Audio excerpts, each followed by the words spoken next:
بسم الله الرحمن الرحیم. سڵاوی خواتان لێبێ بەڕێزانم، کاتتان باش. خۆشحاڵم بەوەی کە ئەمڕۆ لە خزمەت ئێوەی بەڕێز و خۆشەویستم. دیارە ئەمڕۆ و لەمەڕۆ بەدواوە بەرنامەکە کاتژمێر 5 ئێوارە پێشکەش دەکرێت بۆ ئەوەی کە ئاگادار بن، بۆی تاوەکو بەشدار بن و بزانن کە چی باز دەکرێتەوە تاوەکو ئێوەش ڕێی و سەرنج و بۆچوونی خۆتان باز بکەن. بەڕێزان و خۆشەویستان، خۆتان ئاگادارن کە ئەمڕۆ دەتوانم بڵێم سەرما دەستی پێکرد لە نێو شارەکان، ئەگەرچی لە ناوچە شاخاویەکان دەمێکە سەرما دەستی پێکردووە، بەڵام لە ناو شارەکان بە تایبەتی کە ئێستا لە شاری هەولێر باز دەکەم، بەفیعلی ئەمڕۆ سەرما و باران دەستی پێکرد. بابەتەکەمان ئەوەیە کە بۆچی حکوومەتی هەرێم بە نرخی هەرزان نەوت بۆ هاوڵاتیانی دابین ناکا، بۆچی ئەوەتە پردێ، ئەوە مەخمور، ئەوە کەڵک، یعنی ئەوە لەو نزیکانە کە بەرمیلی نەوت بە 30,000، بەڵام لێرە لە هەرێمی کوردستان بە 104,000 بە بایع دەیدەنە خەڵک. ئەویش هەموو خەڵک تا ئێستا نەیتوانێت وەریگری، و ئایا هەموو خەڵک دەتوانێت وەربگری نەوت دەگاتە هەموو خەڵک؟ ئەوەش باس و بابەتێکی تکەیە. نەوتیش لە بازاری ڕەش ئەوەی کە من پرسیارم کردی و ئاگام لێبێ، ئەوەی کە پێی دەڵێن نەوتێکی باش بە 185,000، ئەوەی ترکە بایع بە 160,000 155,000. نەوتێکی تریش هەیە، نەوتی پێلەقا، نازانم ئەو مەسفا و ئەو پاڵاوگە نایاسایانەی کە هەن ئەوان لەوانەیە ئەوان بێ بە 140,000. باشە جا کابرا ئەگەر موچەی بە 2 مانگ جارێک بێ، چی بەدا و دەرمان بدا، چی بە پێداویستی ماڵی بدا، چی بۆ نەخۆشخانە بێ، و زستانیش هات دەبێت چی بۆ سوتەمەنی بێ، چی بۆ غاز بێ، چی بۆ نەوت بێ. یعنی بەڕاستی ژیان زۆر ناخۆشە. ئەمە لە کاتێکدایە طبعاً کە ئێستا ئاوا خەڵکی کوردستان بێنەوتە، کە عێراق ڕۆژانە ئەگەر هەڵەنە 4 ملیۆن بەرمیل نەوت بەڕێ دەکا، ئەگەر 30 ڕۆژ حسابکەین دەکا 120 ملیۆن، دابەشی 40 ملیۆنی عێراقی بکە، هەر نەفرێک 3 بەرمیل نەوتی بەردەکەوێت. بۆ نمونە ئەگەر ماڵێک 5 نەفر بن 15 بەرمیل نەوتیان بەردەکەوێت، بەڵام دەبینین لە حقیقەتیشدا کابرا چەند ساڵێکە بەرمیلێک نەوتی وەرنەگرتووە. یعنی بەڕاستی بەداخەوە دەڵێم، خۆ ئەمە هەموو هەفتەیەکە خۆت هەموو هەفتەیە 2 جار باس و بابەتی بەرنامەکەمان تایبەتە بە زۆری بە خزمەتگوزاری، بە خزمەتی خەڵک، بە خەمی هاوڵاتیان، بە گرفتی هاوڵاتیان، بە کێشەی هاوڵاتیان، بە کەمی خزمەتگوزاری، بە نەبوونی موچە. یعنی بەڕاستی یعنی جێگای داخە لە وڵاتێک بی سەرخان و ژێرخانی هەمووی داهات بێ، نەوت بە تەنکەر بڕواتان هەبێ. خۆ ئێستا شتێکی عەجایب نییە من پێتان بڵێم کە ڕۆژانە نەوت بە تەنکەر دەڕوا، لەبەرەوەی لە هەموو کوردستان دەبیندرێ ئەو خەڵکەی کە لەسەر شقامەکان بێ شەوانە دەبینێ کە چ تەنکەرێک بەڕێ دەکرێت لەو هەرێمی کوردستانە بۆ ئەولا. و پێم وتن کە جگەلەوەی کە 4 ملیۆن بەرمیل نەوت ڕۆژانە لەم عێراقە بەڕێ دەکرێت بۆ دەرەوە، کەچی دەبینین خەڵکێک نییە، خەڵکێکی زۆر هەیە ئێستا لە هەرێمی کوردستان بەداخەوە نەوتی نییە خۆی پێگەرم کاتەوە. کارەباش وەکو پێویست نییە، ئەگەر لەو فەرەز نەکارەبایەکەش وەکو پێویست بێ، بەڵام کابرا ئەگەر هیتەری پێکا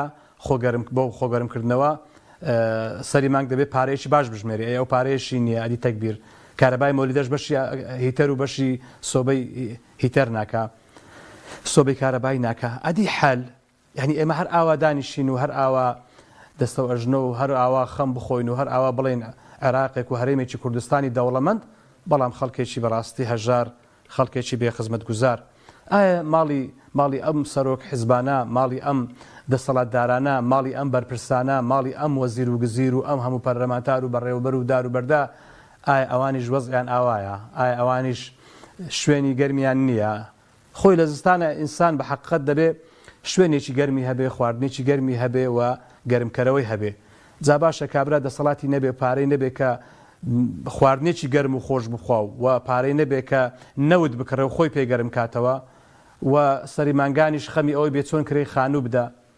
یعنی چ ئینتیمایەکی بۆ ئەو وڵاتە بێت، چ ئینتیمایەکی بۆ ئەو نیشتیمانە بێت، چ خۆشیێکی بۆ نیشتیمانە بێ، چ دڵی بۆ نیشتیمانەوە خۆش بێ. جا ئەگەر قسەش بکرێ کاکە خەڵکێک بەڕاستی ئیش دەسەر ئەوە دەکەن کە خەڵک ئینتیمای نەمێنێ. کاکە ئێوە واتان کردووە خەڵک ئینتیمای نەمێنێ، ئێوە لە ئاسمان دەژین، خەڵکیش لە ژێر زەوی، ئێوە لەو پەڕی خۆشی، خەڵک لەو پەڕی ناخۆشی، ئێوە لەو پەڕی داهاتی زۆر، خەڵک لەو پەڕی بێداهاتی. ئەوە بەڕاستی هەمووی خەڵک بە چاوی خۆی دەیبینی، ڕۆژانە واقعەکە، کەس ناتوانێت کۆڵی لێ بکە. خەڵک ناتوانانی کرێی خانی بدا، ئێوە بە دەیان باڵەخانە و و شوێن دروست دەکەن بۆ خۆتان و بۆ قازانجی خۆتان و بۆ بەرژەوەندی خۆتان و بۆ مەسلحەتی خۆتان و حزبەکانتان. ئەی خەڵک چی بکە؟ خۆ خەڵک ناتوانێت لێرە بچێتە عیادەیەکی شعبی، بەڵام ئێوە ئەگەر شتێکتان دەبێ یەکسەر دەڕۆن بۆ وڵاتان، بەسیترین نەخۆشیتان هەبێ پێتان شەرمە لە نەخۆشخانەکانی هەرێمی کوردستان عیلاج وەربگرن. یعنی ئەوە واقعە. کوڕی فەقیر نازانێت چۆن بخوێنێ، نازانێت چۆن پێداویستی قوتابخانەکەی پەیدا بکە، بەڵام ئێوە ئەگەر لە کوردستانیش بێت لە ڕاقیترین قوتابخانە، لە ڕاقیترین زانکۆ کوڕەکانتان دەخوێنن، ئەگەر لە دەرەوە نەخوێنن. کابرا بەیانیان دێتە دەرێ بەو سەرمایە پارەی تەکسی پێ نییە، دەبێت ماوەک بە پێ بڕۆ تا دەگاتە پاس، بەڵام ئێوە باشترین سیارەتان پێیە. ئەمانە هەمووی حساب نییە. ئەی باشە ئەم وڵاتە کە ڕاپەڕین کرا و کە خوێن ڕژێنرا و هەنی بۆ ئەوەی نەبوو کە بەڕاستی ژیان خەڵک لە خۆشیدا بژی. تر من ڕێگە بە ئێوە دەدەم، دەرگا بۆ ئێوە هەمیشە واڵایە و دەتوانن پەیوەندی بگرن و قسە و تێبینی و سەرنجی خۆتان بکەن. کاک کەمال لە هەولێر. کاک کەمال سڵاوی خوارد لەبێ. سڵاوی خوش لەبێ. سەلام عەلەیکوم. عەلەیکوم ئەسسەلام. کاک کەمال گیان وتیان بە کابرایەکیان وت ئەوە زستان هات چۆن خۆت ئامادە کردووە؟ وتی وەڵا بۆ لەرزین خۆم ئامادە کردووە، خۆم ئامادە کردووە بلەرزم. نازانم. بەڵێ لە بەرنامەکەتان دەکەم. بەڵێ گیان. بەرمیل و 130,000 نایدەینی ئەمیش پارە نییە بدەمە بای نەفتەکەی دەفرۆشمە بای بە 20,000 ناری. بەڵێ لە قسەم گەیشتی دووبارەی کە ئێوە سوپاس دەکەم.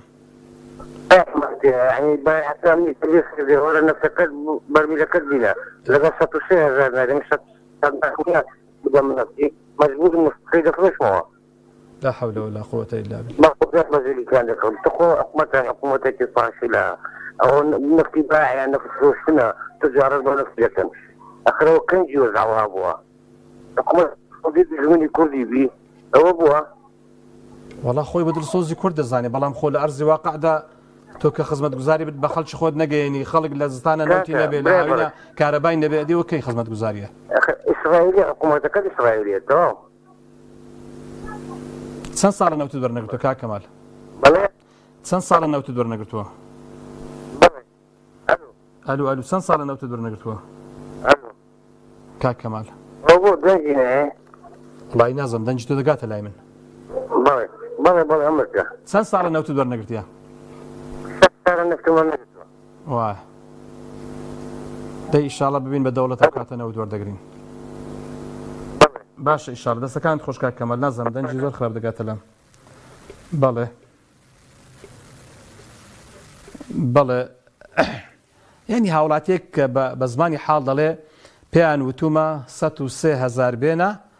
و بەرمیلەکەشت بێنە و سڕە بگرە و تاوەکو ئەو ڕۆژێک کە سڕی نەوتەکەت دێ و نەوتەکەت وەگرە بە 103,000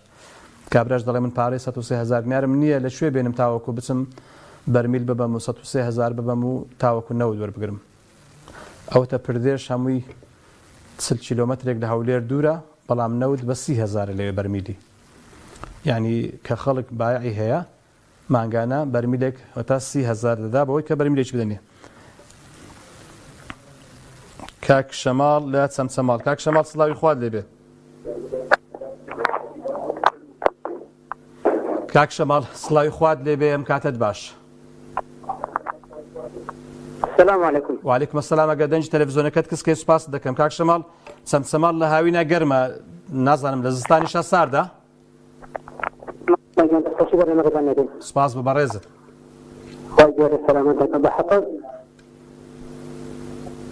والله أنا أستاذ وخاي جورا ولا سالة كادي كرسي كرزوج والأجري بدي هيك شيء أستاذ وخاي جورا لم سالة هيك سالة غربوا ومن ما تأثير بوا أنا أستاذ وخاي جورا هيك شيء كمان تشيل لري نوت لري خدمة جزارية بس كتبنا كواري لزمان يجي خمانة فورمي سبب كردو أستاذ وخاي جورا هيك إنسانية كشمان نبوة لوردك من موتها. يعني ايوه فورمي بايعتان سر بكركوكا هيت صالة قرفتان نبوة لمسألة نوتا. 15,000 كنزل كان نوت ور أدرين يقدر لي نوت كامل فول ور أدرين 3000 دينار أدري أجر بيت كبر قاطبة من باو شهراني كانوا تردين وحالات يعني فورم كان كوا كانوا 45,000 بەرمیلێکی فولک بێتە بە بەم دەرگا بەتێتەنها ئەوە لەسەر بەتاڵێکی ناو خەزانەکەی ماڵی خۆتەوە ئەم حکومەتی هەرێمی خۆمان بەسەلەتات بە تاکی هاوڵاتیانی هەرێمی کوردستان والله ثم والله ئەگەر مناڵێکی ساوا یاخود ئەختیارێکی بەتەمەن یاخود هەر کەسێک لە ئەرئاسێکا بووە لەم سەرمایەدا نەخۆش بکەوە یاخود وەکو ئەڵێن لەسەر ناڕەق بێتەوە تاوانی قەتڵەکەی سۆنەکەی ئەکەدەن سەر حکومەتی هەرێمی کوردستان و من لەم کەناڵە پیرۆز و بەڕێزی ئێوە داوایەک لە ئەو کابیرە بەڕێزانەکەم کە خۆیان مرەشەح کردووە بۆ ئەنجومەنی پارێزگای کەرکووک هەموو کوردەکانەڵم بەبێ هیچ جیاوازیەک تو ئەو خوایە کە چوونە ئەنجومەنی محافەزەی کەرکووک تو ئەو خوایە بەنزینی 450 دیناری نەکرد بە 1000 دینار تو ئەو خوایە ئەو خزمەتگوزارانی کە لە کەرکووک هەیە ئەوانی کەوا بڵێن حکوومەتی عێراقیەکە بۆ ئەم کوردانە تو ئەو خوایە لەسەر هاوڵاتیانی کورس مەکەن ئەمە لە پۆستی فەیسبووکش پۆستم کردووە تو ئەو خوایە کامی بە کوردەکان ئەرکمان لەسەر کورس مەکەن ئەو منزینەی کەوا هەیە کە خەڵکی بە 450 وەرەگیە تو ئەو خوایە لێمان نەکرد بە 1500 دینار و 1100 دینار ئەم حکومەتی خۆمان پێویست ئەکا کەسێکی وەکو ئیمامی عومەری کوڕی خەتاب بەڵاوەتەوە ئامۆژگارەکان وەربگێ لە حکومداریە و لە ئەوەیە کە چۆن دەوڵەتی سیاسەت بەڕێوە ئەبەی بۆیە پێغەمبەری خوا عەلەیهی السەلاة وەسەلام فإن الظلم ظلمات يوم القيامة چون بابی ڕۆژی قیامەتە. دەستەکانت خۆش کاک شەماڵجان سوپاس بە قوربان زۆر سوپاس دەسمە سلێمانی سڵاوی خوات دەبێ کاک سعید کاک شەماڵ دەڵێ ئێمە لە چەمچەماڵین و پسولەی بایعەکەشمان سەر بە کەرکووکە و هیچ زستانێک ئێمە کێشە و گرفتی نەوتمان نییە ئەی لە سلێمانی ئێوە وەزعتان چۆنە؟ ناجیامە نەوتمان بۆ چێ برا؟ بۆ ئای لە خواوە زیادە شوکەمان هەموو بەردەکەنەوە وڵات ئەمە حکومەت بۆ حکومەت حکومەتیان چی بووە سوقە بەرزکردنەوە نەک بووە میلەت بەرزکردنەوە و بەس خەریکی سوقە بەرزکردنەوەی هەڵقەی سوقەکان بکەین تێرە خۆین ئەمە با ڕق بینەوە با فەرمامان بێ گرنگ ئەوان خۆش بژین نیمەوەی ئەوان خۆش بژین خەڵک من بیستمە لە وڵاتان خەڵک میلەتەکەی بەردەکاتەوە خاکەکەی بەردەکاتەوە وڵاتی شەعبەکەی ڕاگری ئەمان سوقە بۆ بەردەکەنەوە سەیر بکە سوقە بەردەکاتەوە وەزانیا خەڵک نانیە بخۆ سوقە بۆ چێ من بەداخەوە ئەمە ئیترەمە وڵاتەکەی ئێمەیە شوخەم بۆ چیە شوخەم بۆ چیەکەی خەڵک تۆ بە سێمان معاشەکەی بەم عالەمەی و شوخەم بۆ چیە من نان نییە بیخۆش کرێتی هەمووی لە خەڵک وەرز بۆ قوڕی بەسەرا کراوە شوخەم بۆ چیە کاکە زۆر سپاسی جەلاتانەکەم دەستیەوە خۆش بێت دەستەکانت خۆش کاک سەعیدجان دەسمە ڕانیە دەواازەی ڕاپەڕین دەبێت لەگەڵ نەوت چۆن بن سڵاوی خوات لەبێ کاک پشدەرجانم کاتە خوا لە بەڕێزت کاک پشدەر باشی بەخۆمان سپاس دەکەم مامەستاگیان پرسیارێکمان لە جەنابەتە بوو وەڵاهی بە چاوان من جەنابتم بیر هاتەوە تەبان من شتێکم بۆ کردبووی بەڵام دیارە قەدەری خۆیشتان تەواو نەبووە ئەگەر غەڵەت نەبم هاوی وەنیە بەڵە پشدەرم مامەستا تاوام پێ دەکەی مامەستا خۆشگە ئێستا بێتە ماڵەکەم وەڵی نە ئەرزاقێک نەخوارنێک ئێستاکەی خانم نەداوە بە ئەڵڵای گەورەکە ئەوە خوا لەسەر سەرم والله داوا یەک ماتۆڕم کوتم بەستم خێرخوازێک ماتۆڕێکم بۆ ئینشاءالله دەبێ مامەستا ژیانم زۆر وێرانە دڵم وای دەکەم خێرێکی گەورەتان دەگاتێ مامەستا بە قوربانت دەمەگە ئاوڕێکی لەبێت بەخاطر خوا گەورەی بە قوربانت دەبم مامەستا ژیان قوربانی خوا بین ئینشاءالله بە قوربانت دەبم مامەستا ژیان دەبە خاتی خوای گەورە کەسێک ماتۆڕێکم بۆ بکردە نەزاتم بێ مامەستا ژیان وەحزم زۆر خراپە ژیانم زۆر وێرانە والله لە خامی بەتێدامە وەحزم زۆر خراپە بە قوربانت دەبم مامەستا ژیان دەستەکانت خۆش بە قوربان لە دنیا و لە قیامەتێ مامەستا ژیان دەستەکانت خۆش بە قوربان حاڵم نیە والله نە خانوێکم نییە والله نە هیچم نییە مامەستا دەسەڵاتی هیچم نییە ژیانم زۆر وێرانە بە قوربانت دەبم مامەستا ژیان بەسم خێرخوازی کەسێک بە قوربانت دەبم هاوڕێکم لێبدەنەوە بە قوربانت دەبم مامەستا ژیان دەستەکانت خۆش کاکەجیان کاک فەرەت سڵاوی خوا دەبێم کاتت باش وڵی خوا لە تۆش بە مامەستا گیان کاک فەرەت گوێت لەو کەسە بەڕێزە بوو کە لە پێشی تۆ قسەی دەکرد ئەرە وەڵا براگیان بەڕاستی زۆر بۆی ئەساس بووم بەڕاستی کارەساتە لە وڵاتێکا کە پڕ دەکرێت لە وڵاتێکە ئەم هەموو خێر و بێرە هەبێ خەڵکێکیش هەبێ ئاوا محتاج ئاوە ڕجابڕا ئەوە یعنی چۆن دەڵێ بێداهات و بێدەرامەت بێکەس یعنی وڵی قورسە مامۆستاجان مامۆستا زۆر قورسە ئەگەر دەرفەتم بێتێ قسەکە مامۆستا بەڕاستی کارەساتە یعنی واز لە حکومەت بێنە حکومەت بەڕاستی من هەر بە حکومەتی نازانم بەڕاستی چەتەنم ئەم دەسەڵاتێکە وڵاتە بە بەڕێوە چەتەن هەر بە چەتەی هاتوون وڵی مامۆستا بەس وڵی سێری گەڕەکی خۆمان کردووە لە هەوارە بەرزاشیم هەتا سەر سیمەتیەکە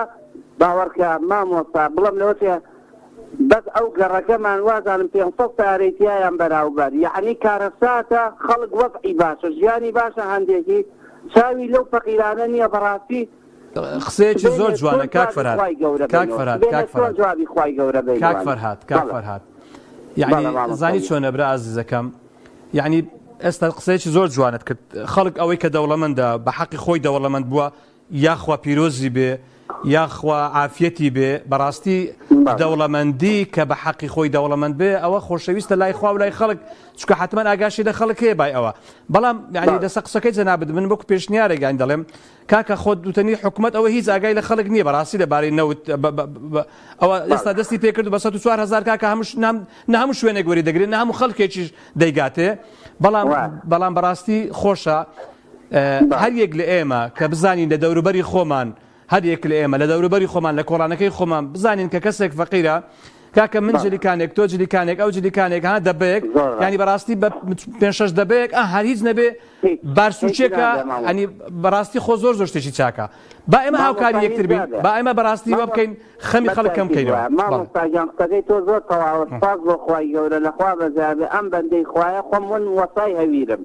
سپاس بۆ خوا 18 ساڵە خێزان مێتە ئەسەکانە بە بەرمیل لەم کڕیوە هەر بە دەبە کڕیمە بۆ خۆم بەڵام سپاس بۆ خوای گەورە هەر بەو کاتی هەویر وشتم بەخوا چاوم لە فەقیرە و بۆ سپاس بۆ خوا الحەمدولله بردومە بۆ مسڵمانان بەخوا بەزیاد بێ بۆ خۆ دەرخستن ناڵم بەس مامۆستا وەڵی عیبێ ئەو خەڵکاتێ 4,000 پێە لە حکومەتی وەرەگرێ وەڵی من بە 40,000کەس ڕازی نەبووم تمە مەمنونیان نیم منەتیان ئەو ناگرم بەخوا سپاسی خواگەم خوا و ڕەنجە یاومەتێ و لە شەی خۆمەچم بەو ئیشی ئارد و هەویرە پێیەکەم بەخوا محتاجمەوە خێزانم ئاگادارە گوێی لێ بووە وتمە ئەو بۆ 40,000-50,000 منەتیان نەڵاگرن نابێ ئێستا معنای نییە لەگەڵ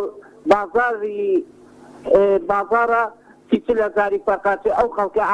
ئاوای بۆ خۆی تووشی عەزیێت و زەحمەت کردووە ناڕەحەتی کردووە وەڵی عیبەیە خەڵک حەق نییە وەریگرێ مامۆستا بەڕاستی خەتای خەڵکە خەڵکێکی شەیە کاک فەرهاد خەڵکێکی شەیە ینی نائیلاجە ینی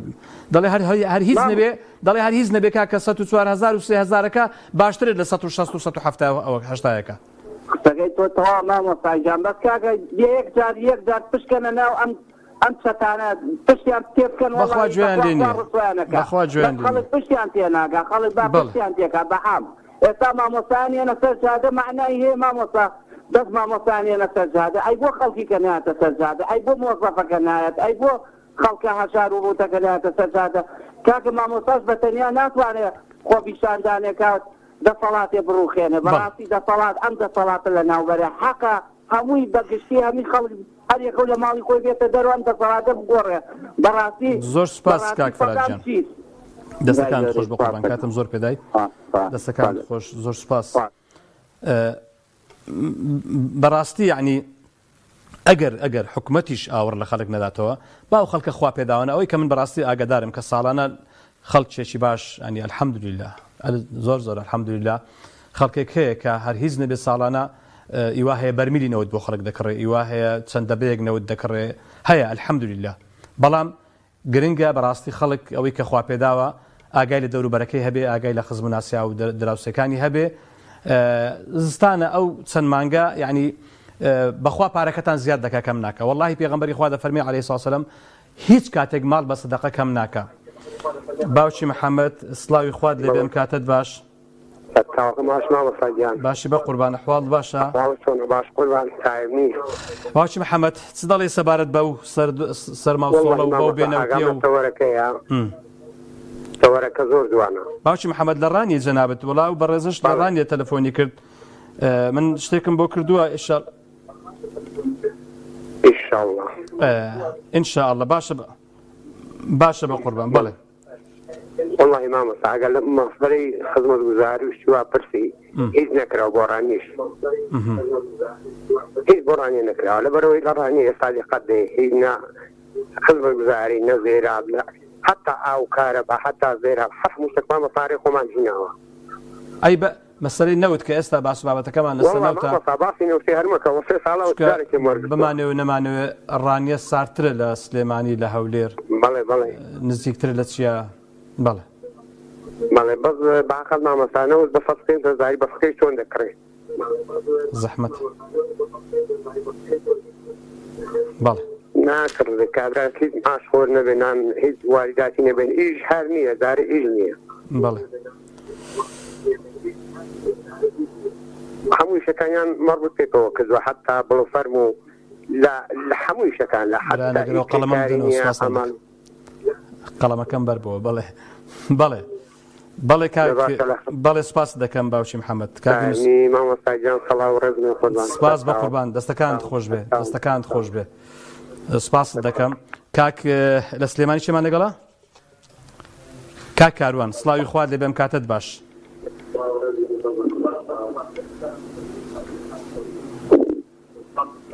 بله كاكاروان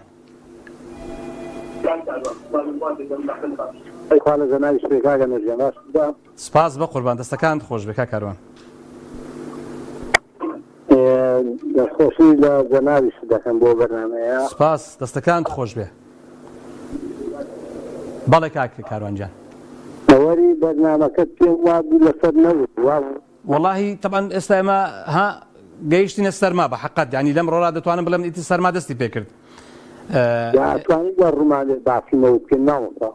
والله جا چی بکەین نازانم یعنی دەبێ هەر باس بکەین بۆ 6 ساڵ بۆ 7 ساڵە دەبێنێتم وەرنەگرتن نەک بەرمیدەنە لە پزمنی شوقە بە عاسمانە ئەڕوا هەر کۆڵانی پزمنەوە شوقە بە عاسمانە ئەڕوا هەر شوقەی هەڵەچێ بەڵێ بەڵێ کاکاروانجان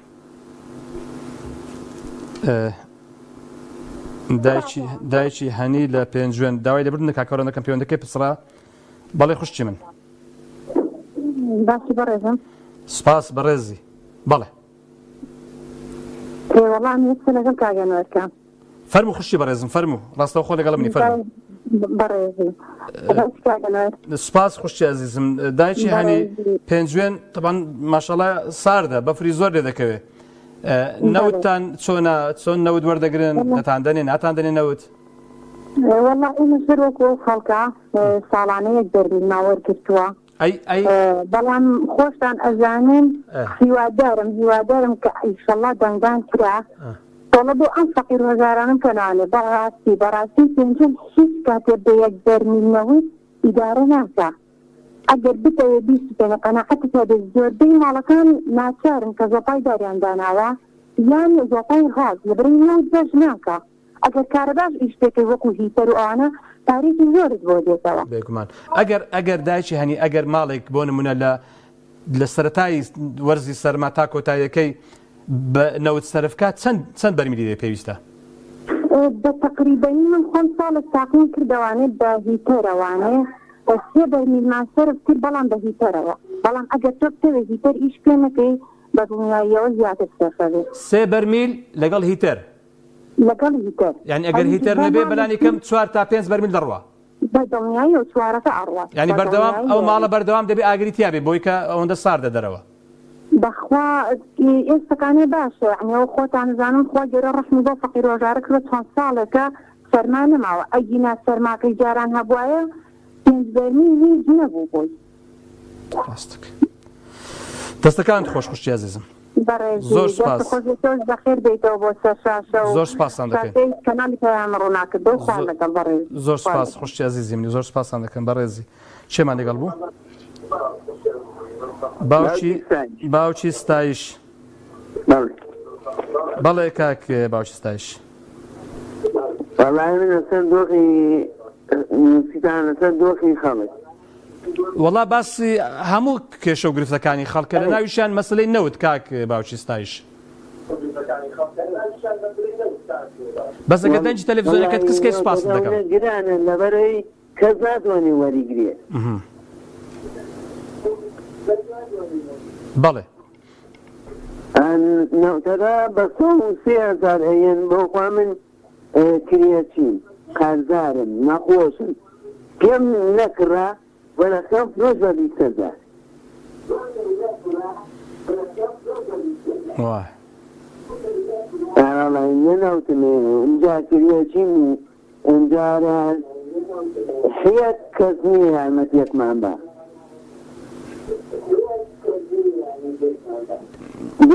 زۆر کراتە. خوای گەورە سەهلی ئینشاءالله دەستەکان خۆش تەلەفۆنی گوتم زام شتێ بێ بەس بەخوا من لە ڕووم نایە لە تەلەڤیزیۆنیش قسەکەم. دەستەکان خۆش بێ وەڵاهی ئێمە یعنی حقیقەتەن ئەوەی کە لە دەستمان بێت درێغی نەکراوە. ئێستا بۆ نمونە بەرنامەی بەخشین هەیە بەڵام باورت پێ کاک باوەشی ستایش ئەوەندە خەڵک ناوی خۆی نووسیوە هەمووی بەسترەیە و زار وەکو نەخۆش بێ وەکو دایکەیەتیم بێ وەکو خێزانی هەژار بێ ساڵانە و ڕۆژانە بە بەردەوام ئەوە بەخشین لە خزمەتدایە. سەردانێکیان بکە لە سلێمانی سەردانێکیان بکە لە سلێمانی وتم بەخوا من ڕووم نایە. واللهی باوکی ستایش کەسێک مستحق بێ زۆر ئاساییە کەسێک مستحق بێ زۆر ئاساییە خەڵک هاوکاری بکە و بەخۆشی با بڵێ کاکە وەڵام من ئەوە حاڵمە بەڵام بەداخەوە خەڵکێک هەیە کە دەتوانم بڵێم ینی وایان کردووە خەڵک سیقەی دەستان هەندێک خەڵکیش دەمێنێ بەداخەوە. دەستەکان خۆش بە باوکی ستایش دەستەکان خۆش بێ. دەچمە جدیدەی لەک کاک عامر سڵاوی خوات لێ بێ ئەم کاتت باش جدیدەی مەسەلام بە قوربان سپاس بۆ بەڕێزت کاک عامرجان سپاس بە قوربان.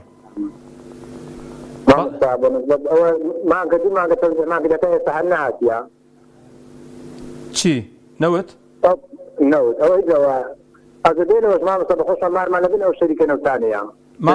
ماڵتان لە بن شەریکەی نەوتەکانە نزیکە لە شەریکە نەوتەکان ئەنی دوکانەکەیتان بۆ دێبۆن و دوکانەکەتان بۆ غاز دوکر حەکی مامۆستا نەفەر لە ڕانیە لە قەلات لە سلێمانی هەڵە لەوێت دابین بووە یعنی خەڵکی ئەولا هاتووە تەعین بۆ خەڵکی ئەوێن دەرێش دەوروبەری شەریکەکە تەعین نەبوون. بەڵێ ماوەستا ئێمەش بەخوای هەر 2 کیلۆمەتر دوورە شەریکە لێمان ئەوجا ئێمە گەنجەکانیشمان هەموو بێئیشین هەموو لە گوندی دانیشتنە بێئیش هەموو ساحەب ژن و مندارن بەداخەوە. هەرێ وەڵای مامۆستا دەستەکانت خۆش بکە عامرجان. بەڵێ دەست خۆش مامۆستا سپاس دەست خۆش بەڕێزی بە قوربان. کاک کاروان لە سلێمانی کاک کاروان سڵاوی خوات لێ بێم کاتت باش. کاک کاروان السلام علیکم. وعلیکم السلام ورحمة الله. باشیمە سپاس بۆ بەڕێزت کاک کاروانجان. کاک کاروان تەوەری بەرنامەکە دەیەوە دووبارە دوجار مەتەوەندی پێوەکەمەوە لەبەر قەتع بوانێ. من سپاست دەکەم ینی دەست خۆش کە هەوڵتدا و پەیوەندیەکەت وەرگرتەوە. تۆ دەڵێیتی کاکی کاروانجان ئەوە وەرزی سەرماسۆڵە دەستی پێکرد نەوتتان هەیە؟ واللهی نەوتی چی ماوەسا نەوت بە دەبەش خەڵک بۆی ناکردێ سالم کاتە چونکە 6 ساڵ لە سلێمانیان نەوت تەوزیع نەکراوە بەعزە مەڵبەندێ ئێستای پێرار وەرەگرێ. بەڵێ ئەی حەل چییە بۆ نمونە ئەنی چ دەڵێت تۆ داواکاریت چییە پێشنیارت چییە ڕەخنەت چییە؟ پێشنیار چی مامۆستا هەرچەندە وەزعەکە وردە ئەبیتۆ تێڕوانینی بۆ ئەەکەی هیچ یعنی دڵخۆشیەک نییە بۆ بڵێ وەڵاهی ئەم ساڵوەری ئەگرم 2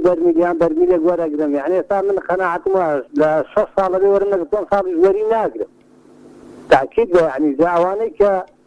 لەوانەیە بڵێم ئێستا من بە کرێکاری چۆن بتوانم بەرمیلێ بکڕم چۆن بتوانم بەرمیلێنەوە دابین کەم یعنی ئەوەی کە